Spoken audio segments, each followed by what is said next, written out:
Hello everyone, आप सभी का बहुत बहुत स्वागत है और थैंक यू सबसे पहले कि आप लोग इतना सारा प्यार देने के लिए। और डेफिनेटली आपके जो भी क्वेश्चन होंगे मैं हर एक का एक एक करके आंसर देती हूँ और आगे भी मैं दूंगी। और आप लोगों का कंसर्न है कि मुझसे बात करने के लिए मैं सबसे बात नहीं कर सकती, बट डेफिनेटली मैं लाइव जरूर आऊँगी। तो ठीक है, अगर हम बात करते हैं, सबसे पहले बात करते हैं सेक्सुअल ट्रांसमिटेड डिजीज यानी कि एसटीआई के बारे में। क्या आपने कभी सुना है कि एसटीआई क्या है ना? ये है सेक्सुअल ट्रांसमिटेड डिजीज, जो कि इसके अंदर बहुत सारे डिजीज आते हैं। तो आखिर ये क्यों होता है, कैसे होता है? एचआईवी भी, हेपेटाइटिस, ये सब कहीं ना कहीं एक एसटीआई का ही डिजीज है।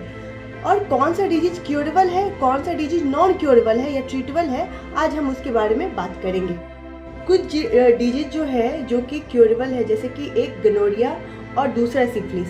ये दोनों डिजीज जो है डेफिनेटली ये ट्रीटेबल है।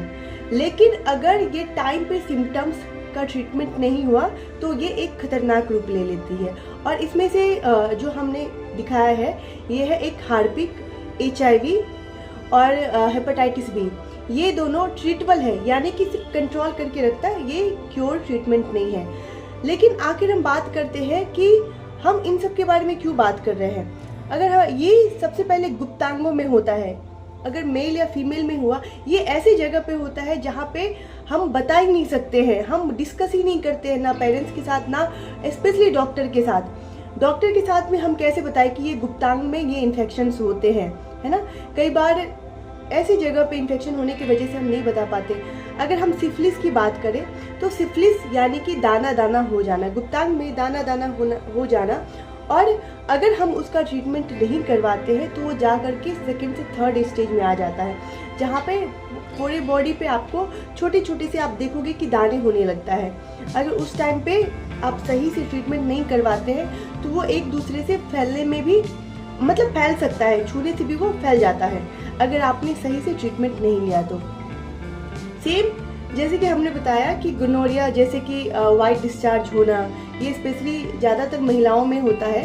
वाइट डिस्चार्ज आ जाना, इन्फेक्शन हो जाना गुप्तांग में। लेकिन कई बार फीमेल में सबसे बड़ा इशू है कि वो बात ही नहीं करना चाहती है ना?